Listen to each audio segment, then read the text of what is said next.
Okay, I want to call the meeting, the Hopkinton Town Council meeting of September 16th, 2013, to order with a moment of silent meditation and salute to the flag.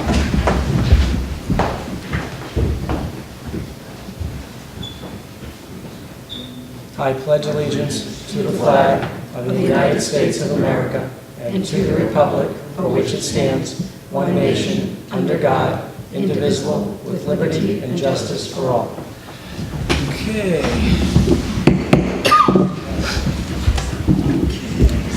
Okay, the first item on our agenda tonight is a tax stabilization request from S.M. Trombino Properties Incorporated.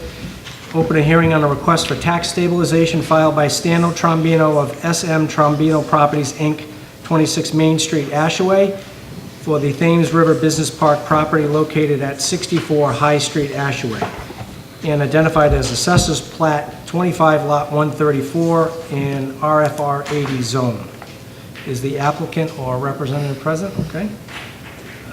Lisa, is the application complete and clearance, I believe, given by the building inspector, tax collector, and tax assessor? Yes, the three departments have provided their input. Yep. There was one question under item number 4. I'm sure it can easily be remedied. The present location of the applicant, would that be the 26 Main Street? Yes? Correct. So I'm just going to reference that on the original. Okay. Okay, great. Discussion, you want to come to the podium and introduce yourself and say a few words? Good evening. I'm Stano Trombino. I own the, was the Thames River Mill that unfortunately burned down, 2 years in October, believe it or not. I propose to rebuild the structure.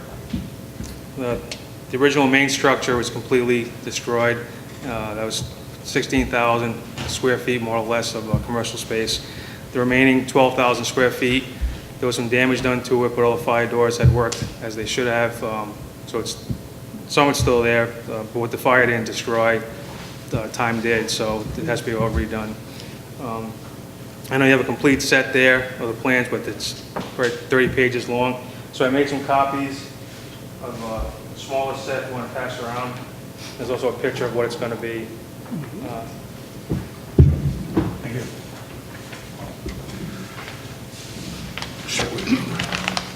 And just briefly, what I do is, I buy, pretty much, for lack of a better term, rundown buildings, and I fix them up and utilize them for commercial space. In Hopkinton, I've redone the Bonner Monument property. If you recall, on Main Street, I bought that 1999, 2000. That's now 13 commercial units. It's been full since 1999, since I bought it. It's been a great property. I have other ones in other towns. North Stonington, I did 2 that are fully occupied. And this, I have a lot of interest. Being it's a new building, close to the highway, there's a ton of interest. So I came here tonight to request stabilization. There were some, obviously, insurance monies to be spent, but a lot of it doesn't cover what I'm replacing, so every bit helps. Okay. David, I guess we'll start with you. Any questions from Mr. Trombino? Yeah, Mr. Trombino, did I see in your application that there would not be any additional, once you got this building up and running, there wouldn't be additional hiring or it wouldn't be additional employment? Did I read that someplace? Correct. What's the thinking behind that? I took that as my hiring of people. I imagine when new businesses come in, they'll have people that come with them, but I can't speak to that right now because I don't know who's going to be there. I kind of build it and they will come kind of mentality. So the spaces range from 800 square feet to 10,000 square feet. I'm sure some of the tenants there will bring new employees, but I can't really put a number on it now because I don't know. Do you have an idea of how many businesses you move into the structure once completed? If you go by number of individual units, and again, that could change by people taking multiple units and making one unit out of them. It could be as many as 13 businesses. Are you leaning towards certain businesses? What if you look at my Main Street property, my other ones, they're kind of low-key, neighborhood-friendly businesses. A lot of them are contractors that come in, need a place to take the stuff away from the houses, store it there, have an office, a place to go to, Right. that type of environment. The reason why I ask that is because it's not adjacent to neighbors, to houses, but it's in an area where if you get metal sheet working in there, where you get loud banging and clanging and stuff like that, yeah, it could disturb the neighborhood. Right. So And that would be a concern. Absolutely. And I've always put that ahead of monetary gain. My place, I keep going back to Main Street, but I was offered a ton of money from a garbage company years ago to go there, and I refused it. You can speak to all my neighbors at any of my locations, and Sure. managers, planners, like North Stonington, we're bringing a new auction house there at 216 that opens up the 22nd. My building by 184 by the Rotary, there are new greenhouses going up. So, it always brings people and businesses, and obviously my concern would be to take care of the neighbors. Yeah. Okay, appreciate it. Frank? Yes, Good. thanks, David. Barbara? I'm sort of on the same page, because that's really the only thing that I saw here, other than I would like some discussion from Christine Brushy, from our assessor, so I'm just very clear about what we're giving you and why. On the proposed new construction, I also was surprised when you said no new employment, because obviously you thought it meant you, but I think what we're trying to say is it means there. Absolutely. And you said that you might have as many as 13. Is that because there are 13 spaces? But there Correct. might be 6, like if they combine? Correct. For instance, there's 3 or 4 in the main building that are 800 square feet. If somebody wants that location, but they want 2,400 square feet, well, those 3 now become 1. So, All right, so worst case, it could be, I think it's 13 total units. Right, and so we can certainly expect employment in the town, which is something we look forward to. So we would like to know you're going to be employing people. I think that's why that's there. But I would assume that these new tenants, as they come in, do they also have to go in front of the planning board just to make sure that they're not using the septic, or there's hazardous materials or something like that? Correct. They would have to meet a zoning requirement and get a zone certificate before I would be able to rent to them. Zoning is So I work with the town to make sure that they're able to meet the requirements for that space. Okay, and if not, they go through the planning board then as well? Or? Correct. They would come back before the board to get approval if it didn't meet the Right, so that criteria. if there's something that we think would be more of a detriment, it may end up still coming back to the town. Absolutely. All right, I think that's fine. I am hoping that you do have more employees, but I also live right up the street from you, because I'm on the Bethel Village, right up from where you are, and I'm very glad. I think you've been doing a really good and clean job fixing it, and it has certainly always been commercial, and I have no problems with it. With the more tenants that you have, I know when we spoke to high-tech profiles, when they were coming in, a lot of the trucks go through our 216 is a commercial road, but the more semis you have, the more box trucks. It's good to remind your tenants that there are no sidewalks. We do not have a place to put sidewalks, and that we certainly have children and bicycles, and I'm sure you've seen them as well, walkers by the side of the road. But if there's something you can do to make sure that your tenants were aware that it is a busy road, it is a commercial road, we're certainly not going to be able to prevent semis from going down it, because they've always had semis. But if they could make sure that they're slow and careful as they go in and out, especially now that it's going to have more work than it had before. And of course, when it had a lot of work, there weren't a lot of houses. Right. So I think that would be great. But that was my big question, other than I wanted Christine to explain how everything progresses, like if you stopped work, what would happen? Because I do think it's great. I think you're doing a good job, and I hope it works out very well for you. And you are keeping it very clean, and I do appreciate that a lot. Thank you. Yeah, we'll have Chris come up at the end after everybody's done. Sylvia? How many employees before the fire did you have there? The woodworking shop had 5. The interior designer, I believe she had 3. Rainova Lighting, anywhere between 6 and 10. I don't really know. That worked out of that warehouse area. Okay, so there was 5, and then there was 3, and then you said something about Renova? Rainova, I used to lease the bottom portion of the mill to Rainova Lighting. So then there was 6 to 10 more? Correct. Okay. I saw 6 or 10 different people, whether there was a full-time I dealt with the owners, so I'm not sure. Okay, all right. So I think what I understood in your statement that you just made, before any applicants, before any new tenants, before they can set up shop, they have to go to the zoning office, or the building and zoning, and get a zoning certificate?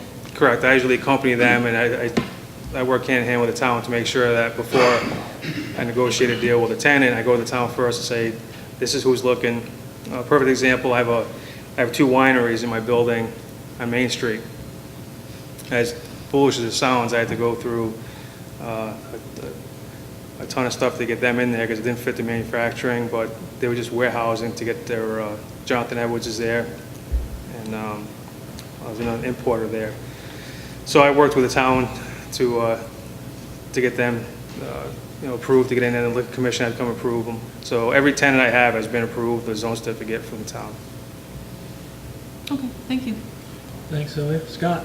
Yes, I would say that I have an emotional feeling for that site. I'm the 3rd generation to work on that site. My grandfather worked there and my father as weavers when it was Stillwater Worsted many decades ago, and I worked there when it was Thames River Tube Company, which came in about the 70s, and they made 1973. What? 1973. Yeah. And I worked there before I went to college, and they were generous enough to let me work summers in college and also when the EV was on strike. I think that I'm inclined to support this. In fact, I do support, I'm not inclined.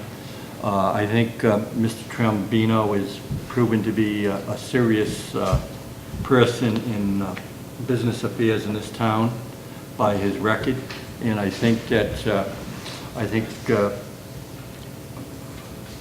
I just only have a couple of questions.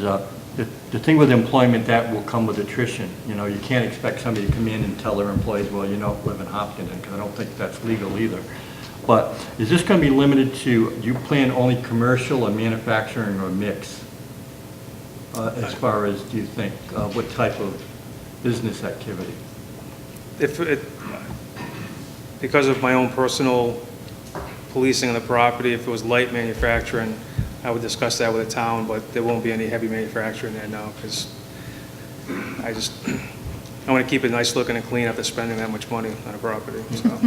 Well, I mean, just to give people a historical background, that site was used by Warner Brothers back in the 60s. They had, I know, some dye beds that were made probably in the 60s, because I lived virtually next door until 76, like 2 houses down on the other side of Briggs Park.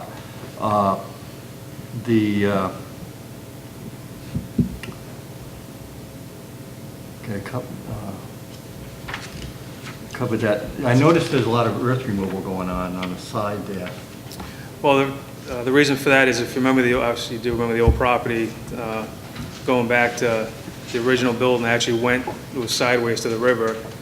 One of the unfortunate things with the fire is all my memorabilia that I got from the LeBeau family burned in the fire, so I only have a few postcards left. But if you remember, there was always a loading dock or a bridge to get into the building, so that setup didn't work really for any good purpose. So what I did is I brought that front wall up to grade level, and we're bringing that to the parking lot level so I can access that floor. Only because now is the time to fix that, because it's all brand new. So that's what the earth removal was for, rather than buying all that material. I had it on site. So yeah, there's actually a folder of photographs of the Ashaway area, and they do have that building. It had a lot more windows, and I'm pretty positive it's the same building. And the other thing is, I noticed in the paperwork that, like, and Christine could speak to this, there's supposed to be like annual inspections. Is that done by the assessor or only the building inspector? Because I believe as long as we allow this stabilization every year that's subject to inspection, is that just done by the building inspector, or is the assessor involved? How does that work? Yeah, when we get to Chris, she'll come up after Mr. Trombino. I'm sorry for bringing it up, but I'm inclined to support this, and I think it's a good example of, at least in my case, and hopefully the council's case, of working with local business. I think it's got a history of being in business, and and I'm just turned 60, and I know my father and my grandfather, I think they worked there before I was even thought of, and so that property is, for many decades, been involved in manufacturing and been an important part of employment in the Ashaway area. Thanks, Scott. Mr. Trombino, I just had a quick question. How much square footage are you adding? I'm just trying to, I think you said, what, 16,000? It's roughly 16,000. It's Okay. the original size of the building. Okay. The footprint's the same, everything is the same. So what was lost is just getting replaced, Okay. just configured differently. Again, you couldn't access that top level before because there was a gap between the building and the, so I just made it so you can get to the building. So what was it prior and what will it be in terms of gross square footage?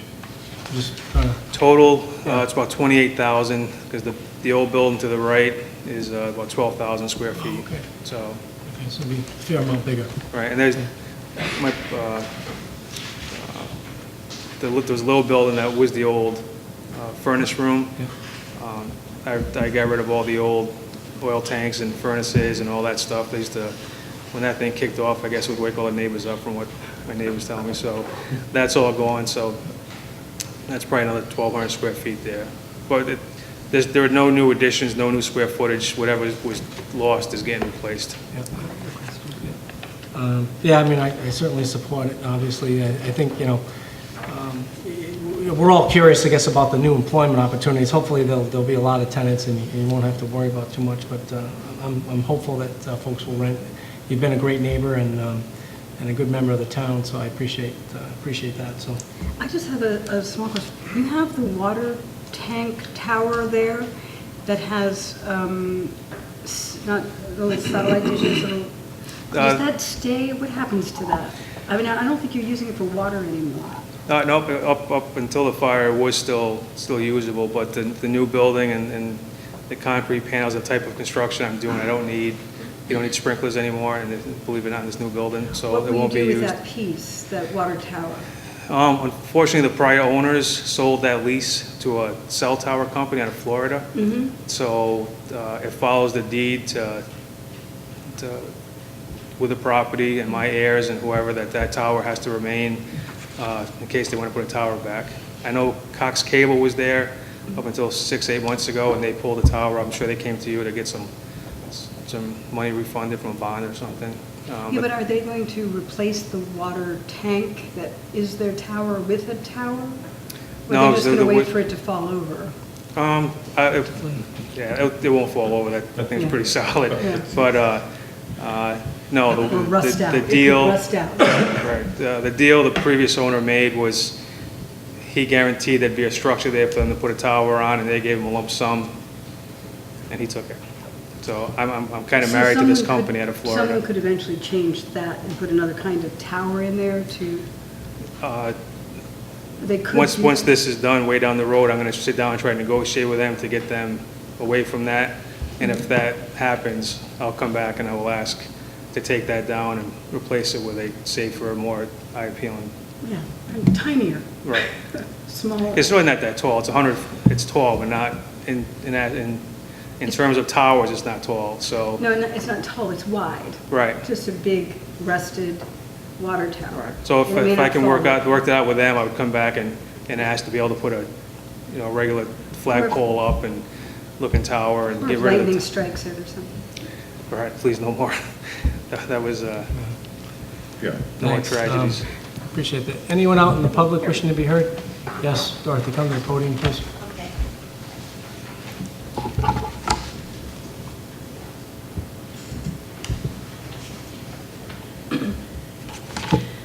Now, Dorothy Gardner, Cananchit Driftway. Tax stabilization means different things to different people, and my question is, how much? If we did not provide tax stabilization versus if he has tax stabilization, what's the difference in accrued taxes over a 15-year period? It doesn't go 15, it goes 4. For a rehabilitated structure, it's 4 years. And what it is 100% of the existing property value in the first year, plus 25% of the new construction. In year 2, it's 50% of the new construction. In year 3, it's 75, and then it goes to 100% in year 4. So does he still have to pay for the taxes on the old construction? Yes. Is there, in other words, you have a base tax of, It's 100% of existing. okay, so whatever was being paid this year will have to be paid next year, and then the year after, it'll be the same amount plus? Plus. Correct. Okay, 25%. that's, Pretty straightforward. We've had this policy in place I know, for a while. I was just wondering in dollars, you know, I've got, you know, a small brain for I think it's around finances, so you need to tell me. 41,000 over the 5-year period, you know, Yeah. something like Yeah. that. 41,000. So, Okay, that's what I wanted to find out. thank you, Dorothy. Thank you. Appreciate it. Anyone else out in the public wishing to be heard? Okay. Christine Brushy, our tax assessor, if you could, thanks, Mr. Trombino. I know some folks have some questions. Scott, you want to start Yeah, off? basically, I just noticed in the paperwork, inspections are done by whom? Are they done by you or just the building inspector? I assume the building inspector would probably check every year, but are you part of the inspection during this period? Yes. Who does the inspection? December 31st of every year, if there's an addition or something added to a property or something taken away, the valuation is as of December 31st of every year. So whatever is there December 31st, that's the value. And then the following year, he'll probably be completed. So then he'll get, once he gets his CO, then he'll get a prorated bill for the difference. This one's going to be a little different because he applied in August for his permit, so it's after June 30th. So he actually won't go into stabilization until 2015. Right. So December 31st of this year, I think he's going to be pretty close to finished, but he won't have any benefit of this package until the following year, because it's as of December 31st. If he applied for the permit before June 30th, then the value as of December 31st, we would have been going with a prorated, percentage. So And that would be the value of the property. It doesn't necessarily, need a occupancy permit at that time. Correct. It's exactly what the property is worth. it's what's there. We're going to value it. Every December 31st, we value what's there. I have nothing else. Thanks, Scott. Jody, anything for Chris? Just for the record, in line with what Dorothy was talking about, and correct me if I'm wrong, but what I'm reading here is currently he's paying around $6,200 a year, for instance, 2013 year. And he would always pay that amount. That would be his amount that he'd normally pay. When the tax stabilization goes into effect in year 2015, he would pay more like $13,000. And then in the second year of the tax stabilization, 2016, he would end up paying about $20,000. And it would gradually go up until the year 2018, it would go up to $34,000. And in the end, when tax stabilization is over, he may pay around $94,000. Exactly. Okay, so that's how I'm reading it. So if nothing happens there, he ends up paying around $6,200, and he would pay about that amount, depending on the tax rate. Okay. Yes. Good. Thank you, Sylvia. Barbara, anything for Chris? Yeah, one thing I'd also like if you could explain to people is what happens if he stops work, doesn't do work, or leaves the business, leaves town? Okay. What happens at each of those stages when he may not complete, or you may move to Florida or something? In the policy, there's for letter H. It explains that if the applicant vacates the property, then or ceases operation, then they will come out of the program the following December 31st. And they have to pay full price then? Right. Or if they're late on a tax payment, or if they're not paying their taxes, then that's reason for them to come out of the program. Excellent. Okay. Thanks, Barbara. David? I'm good. Okay. Chris, I'm all set. Okay. I appreciate your input. Thank you. Okay, I guess, You want a motion? yes, please. I move that we approve the request for tax stabilization filed by Stano Trombino of S.M. Trombino Properties, 26 Main Street, Ashaway, for the Thames River Business Park property located at 64 High Street, which is Plat 25, Lot 134. And that the council finds the following findings of fact. Number one, it encourages the facility to locate within the town and is the type of development that is advantageous for the town and which the town wishes to attract. Number two, it will provide employment opportunities to the people of the town. Number three, it will provide a long-term economic benefit to the town by increasing our tax base after the relatively modest period of 5 years of stabilization. This one's 4 years. Oh, excuse me, 4 years. Second. Okay, all those in favor? Aye. Thank you. Thank you. Thank you. Okay, May it go as you plan. Yes. next is the consent agenda. I guess, do we have anything to be pulled? Just the executive session minutes. Okay. Have a motion for the consent agenda? I move that the consent agenda be adopted with exclusion of the 2 executive session minutes. Second. Okay, all those in favor? Aye. Aye, okay. All right. First public forum. Anyone out there wishing to be heard? Dorothy, please.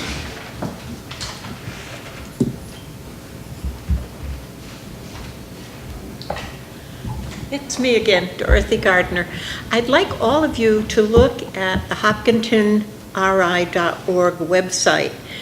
I spoke with Bill, and I want to thank him, Bill, the town manager, and I asked him if they could make the link to Hopkinton Outdoors easier, because we have people coming from outside the town that want to take advantage of the trails that are going in on land trust property. And what he did was he called Matt, and just like that, they put it right on the front of the site, and it's just great. So it's no longer a buried link for Hopkinton Outdoors. It's right on the welcoming page for Hopkinton RI, and it's got a really, really nice color photograph of people canoeing on the river. Oh. So it's really great. He did a nice job. But all of you now have to look at that page. Yes. See what a good job they Thanks did. for the suggestion. Dorothy, thank you. Okay, next on the agenda, folks, is the town solicitor's report. It's an anonymous letter received regarding Brushy Brook. I'll hand it over to our illustrious solicitor, Pat Buckley. I just wanted to bring this to your attention because the Conservation Commission chairman received an anonymous letter about the Brushy Brook project, and basically the sum and substance of it was that the solicitors have a conflict of interest in representing the town on it because of a Superior Court action in which I'm representing a client apart from this.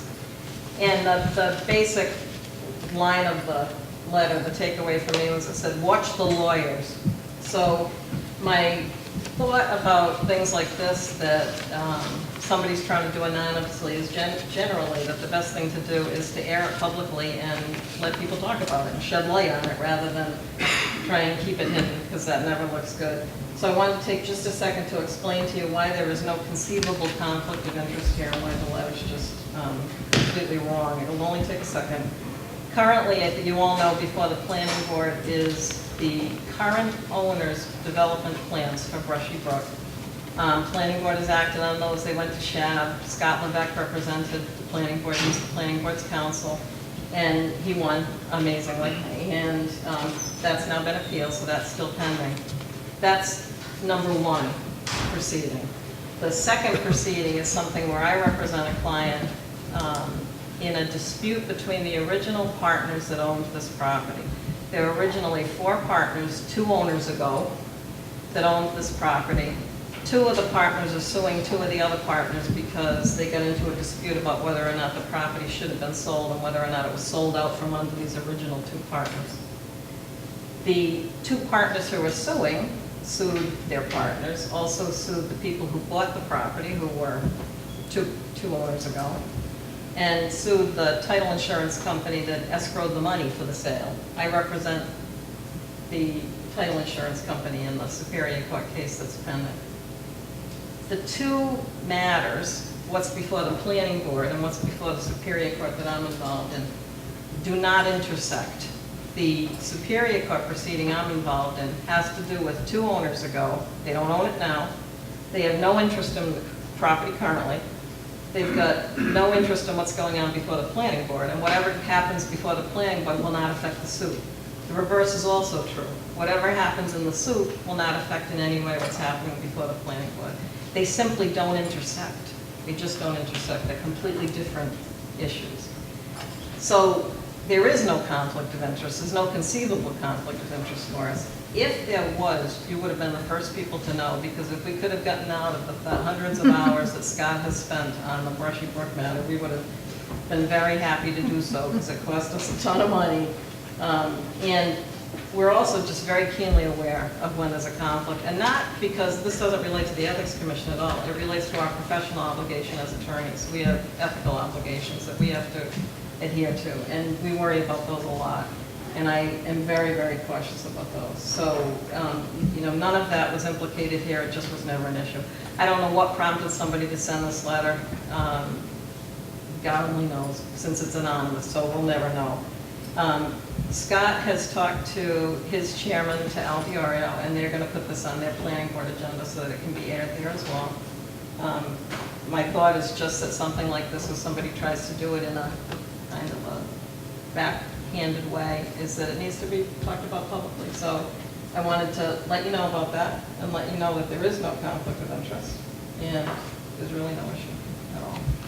That's all. Okay, thanks, Pat. Appreciate it.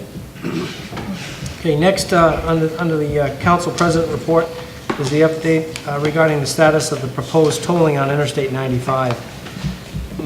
I wanted to, I guess, resurrect the tolling issue only because there's a new transportation secretary at the federal level, Mr. Fox from North Carolina, I believe. And we had sent a prior letter to the prior secretary, and I just want it to be fresh in their minds that we obviously don't want to toll on 95 in our town now, then, or even in the future. So I just wanted it to be fresh in their minds. And I did get a letter back from Secretary Fox's office, and I'll just read it. It's pretty short. It says, "Dear Mr. Landolfi, thank you for your letter to Secretary Fox expressing your concerns about Rhode Island Department of Transportation's proposed tolling on Interstate 95 between exits 1 and 2. As your letter notes, in 2011, the Rhode Island Department of Transportation expressed an interest in tolling Interstate 95 under the Interstate System Reconstruction and Rehabilitation Pilot Program.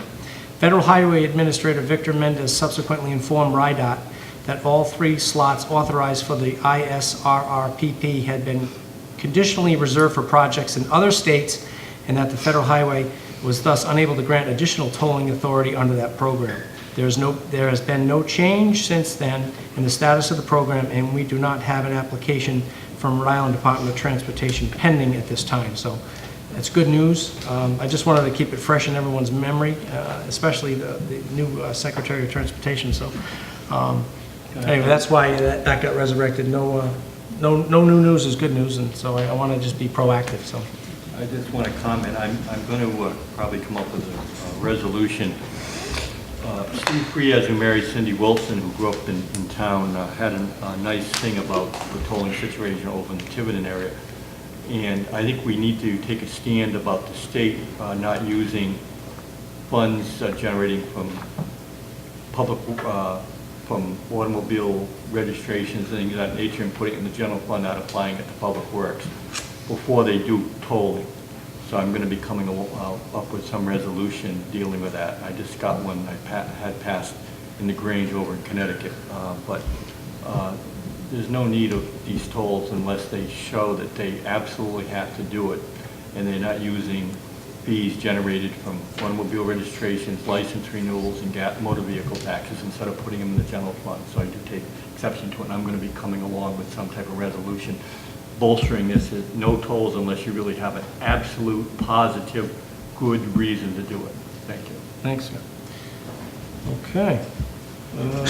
Next on the agenda under old business is to discuss and consider authorizing the expenditure of funds less the principal amount from the Benjamin B. Thurston Perpetual Care Fund maintained by the town to be used for tree removal in Historic Cemetery Number 17, and authorize the town clerk to withdraw the funds and/or possible use of council contingency funds. Mr. President, I'd like to note that I will be stepping down. The recusal was filed earlier on the suggestion of our solicitor, since I am a board member of the Hopkinton Historical Association. Okay, Scott? I am also stepping down because I'm treasurer of the Hopkinton Historical Association, but I would like our attorney to explain to the public why we are doing this, why we have a conflict. Okay, I'll read you the reg. Specifically why we have the conflict, if you can break that up. Thank you.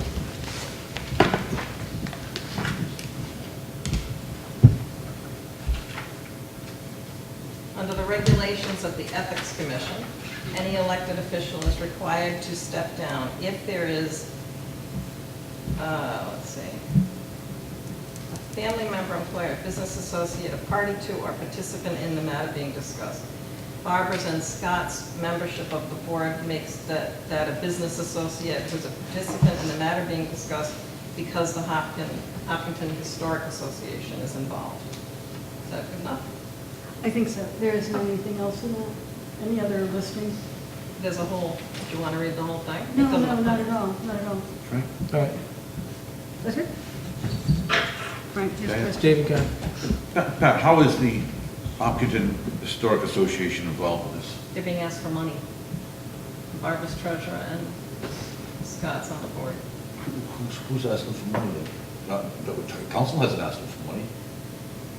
We haven't asked anybody for money. We've asked for donations, if anybody wants to give them, but there's no connection between the association and the cemetery and this tree. I don't see it. I just don't see it. Well, as of the last time we held this meeting, they were asked to contribute money, no question. I don't think we asked them to contribute. I didn't ask them to contribute. We No, didn't they vote asked for- us, we didn't they vote for asked that. Hopkinton Historic. We asked them for money. No, you didn't ask them for money, you asked us to spearhead the public funding, to spearhead public funding of this, which indeed we did, whereupon then we are certainly giving you the money that we find. So we are giving you money, but it's through the spearheading, and then Hopkinton Historic could or could not have donated.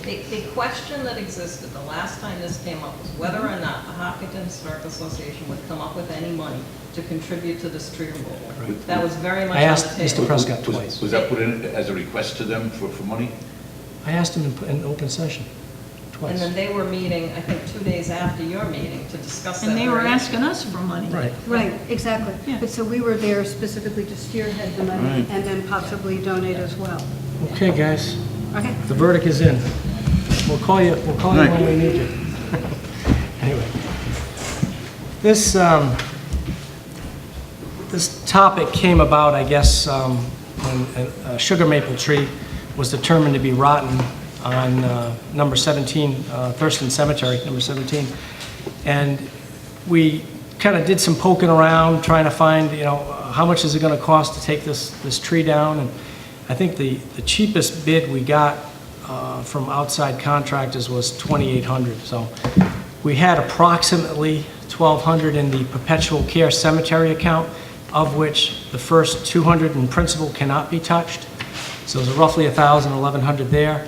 And we were kicking around at the time when we first talked about this, where the rest of the money was going to come from. So I had asked Richard Prescott, the president of Hopkinton Historical Association, if they had any funds. He said no. And I think based on that, we had also talked about maybe some fundraising efforts or council contingency funds to try and get this tree down, because it really is rotted. And folks were in fear of the headstones, historic headstones being damaged when that tree did fall. So that's kind of the brief synopsis or history of this. Basically, Hopkinton Historical Association has had a great fundraising effort to this point. And I think up to now, according to the clerk's office, we have about $940 collected for the tree removal. Subsequently, I got a call maybe a week or two ago from the town manager, Bill McGarry, saying that Rocky's Tree Service in Ashaway had stepped up to the plate and would remove the tree for $1,000. So that really was something that I wasn't expecting, and I don't think Bill McGeary was either. And it basically allowed us to, I think, achieve the goal of taking this sugar maple tree down. So we'll have them up in a bit to say thank you and whatnot. But that's kind of, as far as the money, that's what we've got now. I think also there's the president of Hopkinton Historical, Richard Prescott. There could be more checks in the P.O. box. We're not sure at this point, so I'm not sure how much ultimately has been collected, but it looks like we'll be able to take the sugar maple tree down and avoid any issues with the upcoming weather. So, that being said, Sylvia, do you have any... So if I get this right, Hopkinton Historical has collected $940. Yep. According to the records that we have in the account, the cemetery account, $1,063. Correct. If I understand, Rocky's Service is going to do it for that amount. For $1,000. For $1,063, actually. So that we need approximately $125 more, which would bring it up to $1,065. Mm-hmm. So if everything's good on that, I've got a suggested motion. Move that the council agree to pay not more than $125 from the perpetual care funds to remove the sugar maple tree in Hopkinton Historical Cemetery number 17 on Main Street, and that the town appreciates and is very grateful to the Hopkinton Historical Association, and specifically Ron Harkness Sr. and Ron Harkness Jr. of Rocky's Tree Service, and the individuals that have donated funds for this cause. Second that. Okay. I know there is a representative here tonight from the Hopkinton Historical Association, Mike McNamara. Mike, if you want to come up to the podium.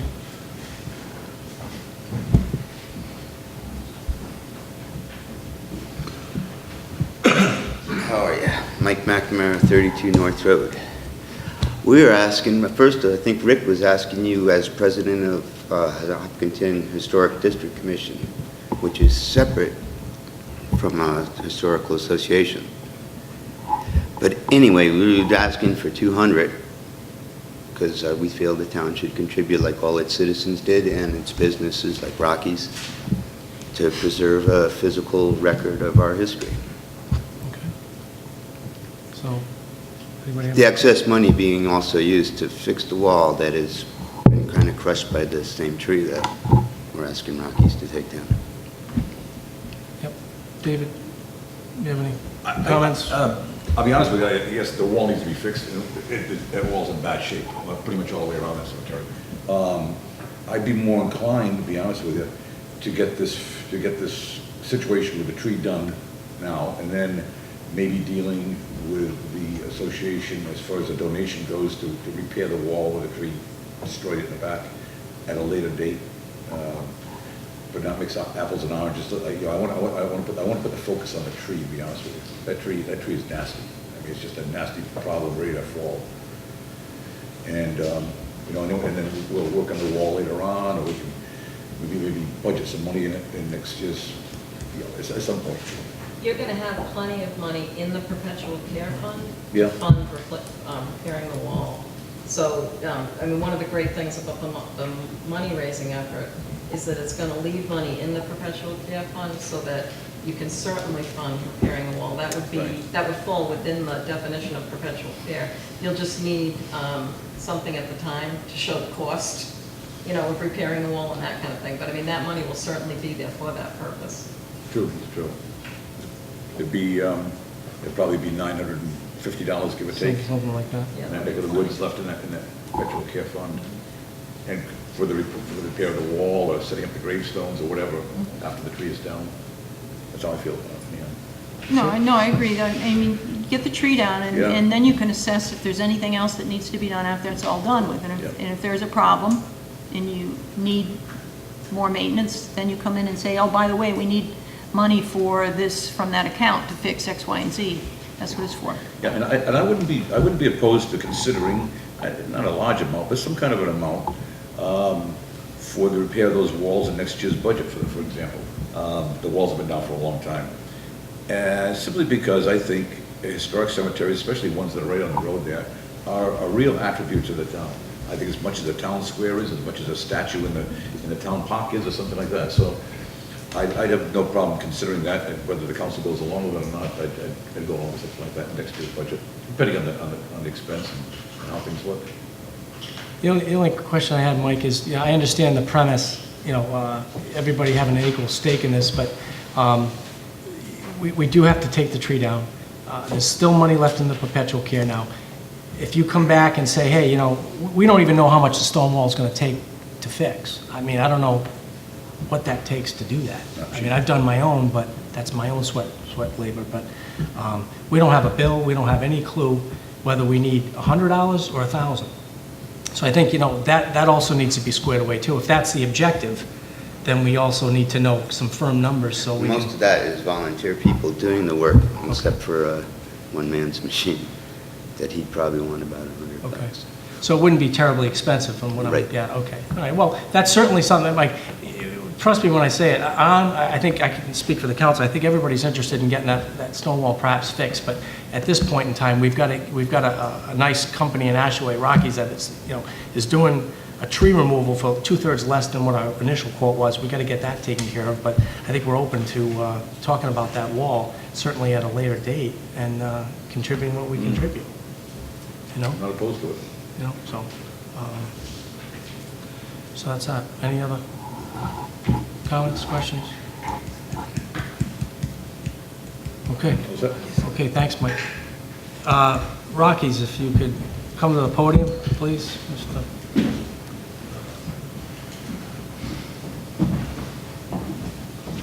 Introduce yourselves and... Hi, Ron Hopkins Sr. Ron Hopkins Jr. Okay. You guys are A1. We wouldn't be having this conversation if you guys didn't step up. I really want to thank you.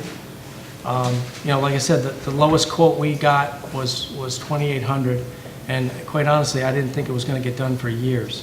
Depending, we didn't know how the fundraising was going to go, or taking money out of the town council contingency is always dicey because it's not our land. There was a lot of fronts that was an issue, and like I said, I'm really happy that you guys stepped up to the plate and decided to do it. You guys are the experts. You have the equipment. I will say that I did get a call from our tree warden, Scott Ahern, and he had asked that he could step in and take it down, but for free. I said, well, that's good, but he couldn't remove it. So it was, he could only do part of it, and which was, I appreciated his efforts as well, but we need to have the tree taken down. DPW, really, it gets a little dicey having them go on land that we don't own, and so forth. So I want to just thank you, and from the town, really, I appreciate it. And David, do you have anything for Rockies? Nope, just to say amen. Whatever he says is good by me, that's right. If there's anything we can do for you in regard to the situation, let us know. I'm sure you're going to be working with Bill McGarry, town manager, as far as getting, coordinating permission to get on the property and all that kind of stuff. So, Taking care of all that. Yeah, we've got a couple, Pat's office is working on a couple of releases from the folks that own land. Yep. Yeah. Once those are executed, then I think we'll have the green light. But I guess you folks are busy till early October anyway, I think, right? Yes. Somewhere in that range, so. Okay, well, October 9th? I don't know, we're gonna, try to get it as quick as we can for you, Is obviously. that the biggest tree that you've ever had to tackle? No. Oh. No, it's a big No. tree. It's a lot bigger than that. Really? Okay. Yeah. I hate to see it come down because It's just big at the base. But Yeah. Yeah. We do like 120 foot, the tulip trees and stuff like that, it's crazy. Well, I'm glad you're doing it.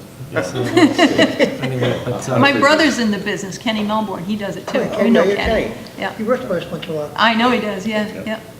Well, we appreciate your effort very Thank you much. for your efforts, and we look forward to cutting you the Thank you. check. No problem. Thanks, you. folks. Thank you very much. Appreciate it, guys. Okay, so- Yes, we have a motion made and seconded. All those in favor? Aye. Aye. Okay. Lisa? Yes. Next. I don't know if you do that. We need to get our council members back. Yes, Barbara and Scott. Robert must have come back. You must have been listening in. Yes, indeed. Here's Scott. There he comes. Robert.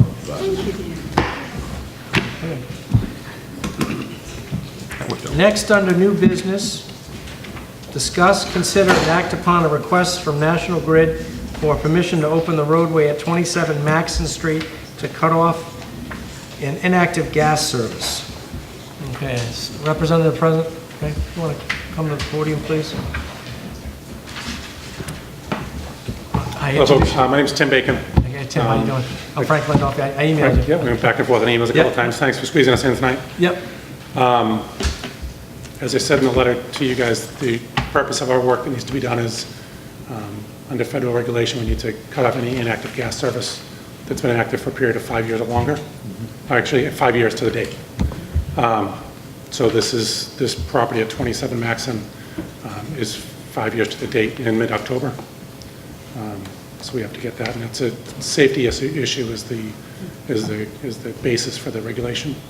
So the gas service was shut off 5 years ago at the house. The period of 5 years has elapsed, and now we cut it off at the main. If the house down the road does want gas service, we bring a new service in. So it's a new pipe that's going to the home rather than using the old pipe that was installed however long ago it was installed, plus 5 years. The main that's in Maxon is off the roadway, between the roadway and the stone wall. Our records show and we had a site visit out there, that the main's about 2.5 feet off the roadway. So Mr. Lucchetti's here as a field supervisor to answer any questions regarding the actual process. But it's for National Grid and what we do every day, it's a pretty small scale job, especially where it's not going to break the asphalt. Great. The only question I had for you, if I may, I know that you said that the line is off the road, so I guess you're not going to open the roadway, right? Correct. In terms of Correct. digging through asphalt. Correct. Okay. And if so, I guess you'll put it back to the specs if you had to. Right. Our company standard is to bring whatever we take out, bring it back to at least the Condition what it looks like today. Okay. Okay. So if we do get in the roadway, that will be patched. What's that, David? Yeah. Okay. I'm In set. reference to his letter, can I read it? Yeah, sure. Okay. We have a letter here from Tim Teff, the Hopkinton Public Works Director, and specifically, he noted that if the paved road has to be opened up to excavation work, it must be performed according to the Town Code of Ordinance, Section 17-111, and the area must be properly repaved. The project has been reviewed by the solicitor, that's not what I need to read. The other section was if the work should be performed off the paved section of the roadway, and that area needs to be loamed and seeded when you're done. So basically, what you touch, you got to put back. Correct. The last request they had is that the Public Works would ask that you inform them a minimum of 48 hours notice before the work so they can inspect the excavation work. Okay. And I think it was Public Works that wanted to be notified, correct? Yeah, okay. Okay, yes, Barbara. I'm also wondering if you're going to notify the occupants of houses nearby. I mean, anytime someone's messing with a gas line, whether you're closing it or opening it. Maxon does have a number of houses on it. I just wonder if you're going to notify the residents nearby so that they know what you're doing, why you're doing it. Maybe they can leave for the day or something. We typically do not do that in such a, as Tim mentioned, such a small-scale project as this here. And I think even the application states that we expect to be there, especially on this one here being a plastic service, an hour to maybe 3 hours, and we'll be out of there. So you don't feel there's any need to notify residents? No, we don't do that as practice. they'll have somewhat of a notice when they see that we dig safe the property. And so they'll see all the other utility companies coming out and marking out their utilities. But as a practice, we do, probably, I'm going to say here in Rhode Island, we do 40 projects to 40 projects a day. Yeah, I know, I was just. So we Westerly typically had- don't, we don't even have the resources to go out and knock on all the doors, so we typically do not. Yeah, it's just, I know Westerly had a problem with one of the gas lines blowing up, and, so people sort of remember that, and they aren't worried about it, even though it may be something that's actually very safe, that there is no gas going through it. And these owners here at number 27 do know that we're coming, because we've tried to actually solicit them to come back as being a customer. It's much more cost-effective for us to Right. keep them as a customer. So Well, they are expecting us to come. Exactly, I just meant their neighbors Correct, aren't yeah, they would expecting not know. anything, and they, so it's not normally done. And it's for the flow in the gas main won't be It won't be stopped. interrupted, they'll never even So know we're there. If it's actually in the grass verge, yeah, even 27, depending if they go out to lunch or something, might never even know we were there. Okay, so it doesn't involve the main at all, just one of Correct. the offshoots from That's it that correct. you're taking out? You're Correct. removing it entirely? We do have, if we replace a gas main in a street, we do have a process that notifies all residents of that street, whether they're customers or not, that Okay. we're doing that work, Okay, but not in a job this small. not when you're doing one Just an line? individual line, yeah, Okay. correct. Thank you. David? Two short questions. Street's still gonna be open, is it? It is, in fact, Tim and I were talking, we even have a vacuum excavator, kind of looks like a shop vac on steroids, that will hoover down on it and make the cut in, what would look like maybe a 2-foot round hole. Yeah. Where we're in and out of there so fast that, other than a couple of cones on the side, and, it's our responsibility, of course, if we need to have a police detail. So if we're gonna be in the road at all, we would have a police detail there. So people can still get around? People would absolutely get around, It's not gonna yeah. be blocked up at both ends of the street? No, if there was a case for some reason, the main was out in the middle of the road, Right. then we would absolutely stop and regroup. So, we would not continue with it, so It's just we would never relatively- block the road if that's what you're thinking. Yeah, it's a narrow Yeah. road, it's Yeah, not a very that's why wide I asked. road. If we did, we would, discuss it first with the police department anyway, so we would never make that decision on our own. The other thing, and maybe you've answered the question, but I noticed in your letter, you said that you expect it to take 3 to 4 hours, and that's being conservative. I think you don't mean conservative, I think you mean extravagant. I think you mean that's the far end. That's the high end, yeah. That's correct. Because conservative means that you could go out 3 days and be Yeah, doing it. this should be a fairly simple, even if the digging around there is kind of rocky, we've already dug there once Yeah. to put it in, so this is a real simple, basic, 1-2-man crew. We expect to do 3 or 4 of these jobs a day. Okay. I'm good. Sylvia, any questions? All I can say is I had a nice conversation with these 2 gentlemen before meeting, and I recognized the house. In fact, the kid that lived there, I don't know if he still lives there, but never been in it. So I think it's a no-brainer, and we should go along with it. And if there's any problem, obviously they got to meet town standards, so it's not even a complicated decision from the council's perspective. So you're just turning off service, that's it? Well, the service already turned off. Oh, okay. No, They turned it off 5 years ago. Take it out. But now we have to go back to the gas main and cut the service off. So if next year the resident does want gas, Yeah. they'll need a new service run. It's turned off Why at the can't you just house. leave it there, like the way it is? I guess I'm trying to wrap my head around. Why even have to go in, if it's shut off, why would you? By being shut off, it's shut off at the house, so it's shut off at the meter set. It's still live from the main to the house. Okay. And that portion there, we're required, as Tim had said earlier, the PUC down the Versus, I'm sure you guys have probably heard of him, the head of the PUC here. We're mandated through our regulations to cut that off before the end of the 5th year. Okay. And that'll be October October. 27th in this year. Yeah. Yeah. So we're required to, it's actually, we're mandated to, and it's actually a good idea. It's based on the potential to leak. They're no longer a customer, you don't pay much attention to them, the records could get lost. Oh, I see. So it could be there for 100 years and start leaking on us. Oh, So I if it's see. I'm just trying to inactive, wrap my head, if it's already shut off. With inactive for 5 years, you have to shut it off. You have to cut it off at the main. Okay, great. That's very appreciative. Okay. May I have a motion?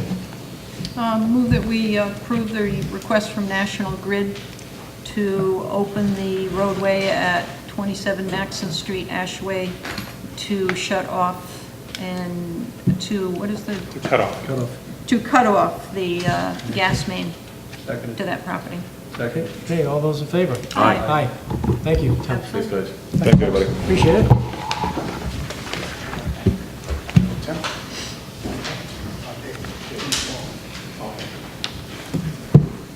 Last public forum. Anyone out there wishing to be heard, I guess I should say.